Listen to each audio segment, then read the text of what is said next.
The 19th most common question asked by the non-Muslim is that if we study most of the religions, they teach us to do good things. Not to rob, not to cheat, not to rape.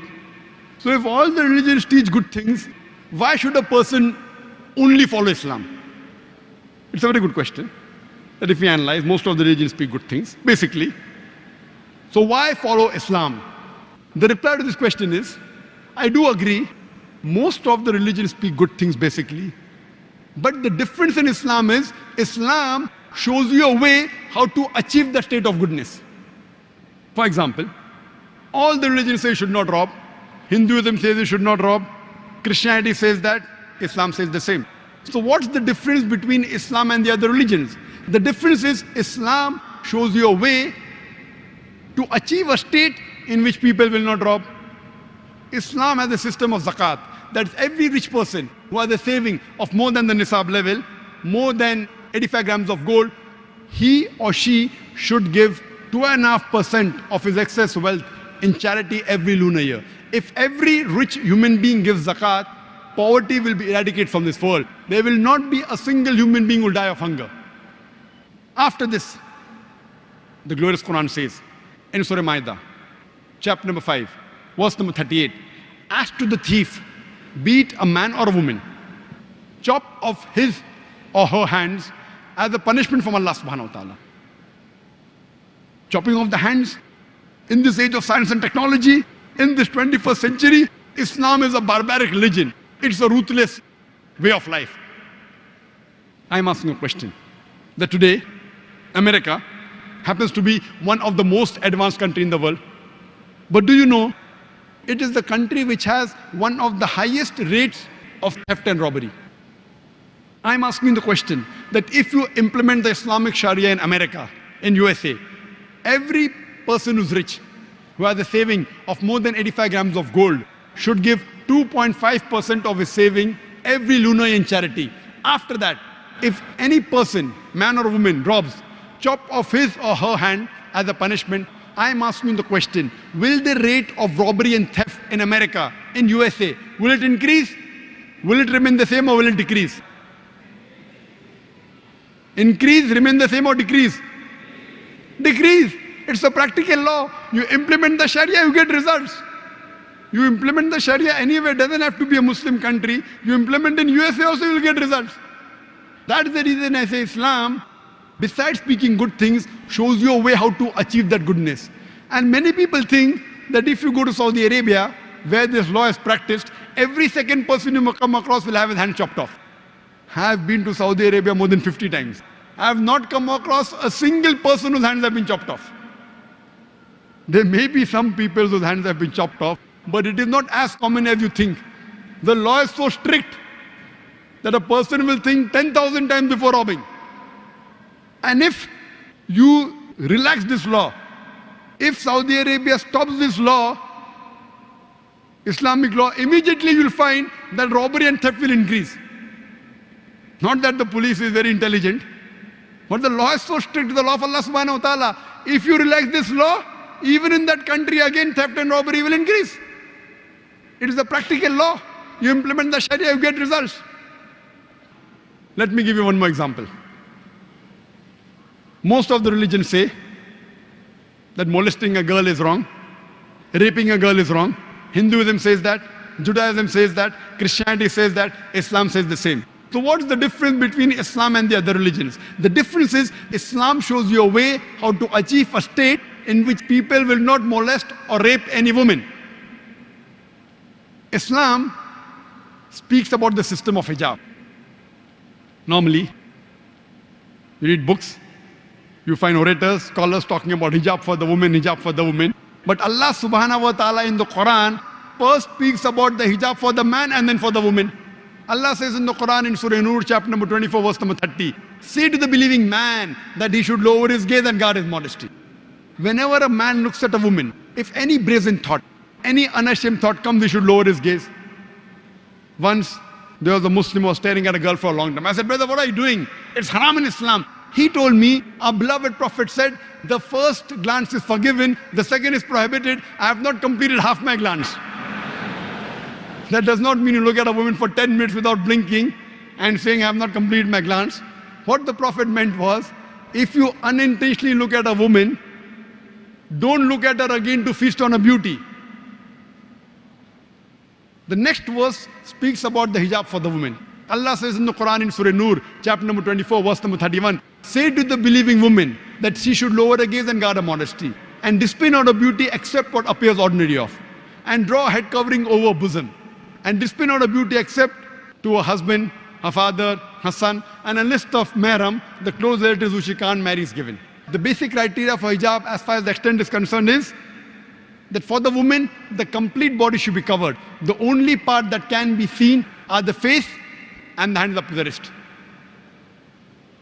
And it's mentioned in the Quran, in Surah Ahzab, chapter number 33, verse number 59.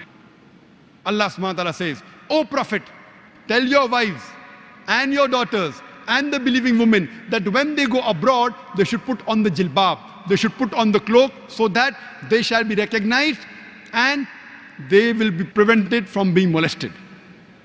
Quran says, when the believing women, when they go abroad, they should put on the jilbab, the cloak, so that they shall be recognized and will prevent them from being molested.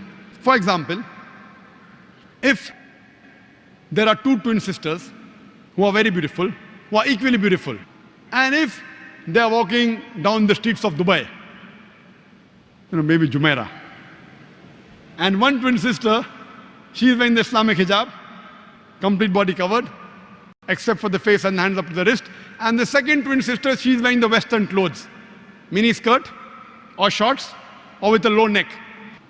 And if both of them are walking down the streets of Jumeirah, and if round the corner there is a hooligan ready to tease a girl, I am asking you a question, which girl will he tease?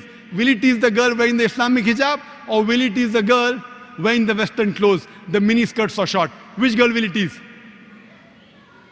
Which girl? The one wearing mini skirts or short? Quran rightly says that hijab has been prescribed to protect the women, to prevent them from being molested. And after this, the Islamic Sharia says, if any man rapes a woman, capital punishment, death penalty. Non-Muslims say, capital punishment, death penalty in this age of science and technology? Islam is a barbaric religion. It's a merciless way of life. I ask these non-Muslims, and I say, that suppose, God forbid, someone rapes your mother, someone rapes your sister, and if the rapist is brought in front of you, what punishment will you give him? And believe me, 100%, all of them said, we will put him to death. If someone rapes your mother, you want to put him to death. Somebody rapes somebody else's mother, you say death penalty is a barbaric law. Why these double standards? Today, we look up to America as the most advanced country in the world. Do you know, according to statistics of USA, it is one of the countries which has the maximum rapes in the world. As I mentioned earlier, in 1990, according to FBI report, every day 1,756 cases of rape took place. If you see the other statistic, 1996, 6 years later, US Department of Justice, every day 2,713 cases of rape took place. Maybe the American got more bold. Every 32 seconds, one rape is taking place in USA. Every 32 seconds. I have given this lecture for the past 1 hour. Already more than 50 rapes may have taken place in America since the time I'm giving the lecture. And do you know, what do the statistics say? 1990 statistics say that in the full year, in 1990, 102,555 rapes took place. Only 16% were reported. Therefore, the exact number of cases you multiply by 6.25. You get the reply of 640,968 rapes took place. Per day divided by 365, 1,756. But the report continues. Out of the 16% that were reported, only 10% were arrested. That means 1.6% of the rapists were arrested. Out of those arrested, 50% were let free. That means only 0.8% underwent the trial. 50% were let free before the trial. That means 125 rapes you commit, the chances you'll undergo a trial is 1. Very good gamble. 125 girls you rape, and chances you get a punishment is 1.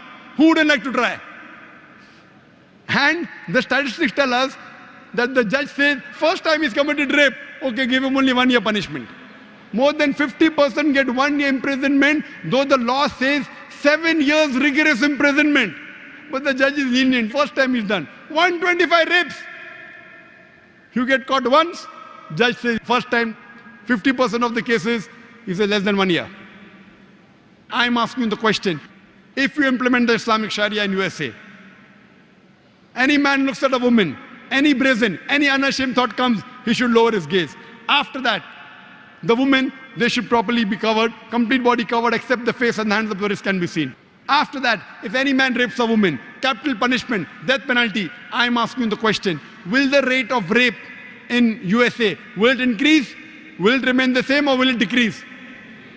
It will decrease. It's a practical law. You implement the Sharia and you get results. That's the reason one of the least rates of crime in any country in the world, it's in Saudi Arabia. Why? You implement the Sharia, you get results. That's the reason I say that Islam, besides speaking good things, it shows you a way how to achieve the good things. So the other religions are more theoretical. Islam is a practical religion.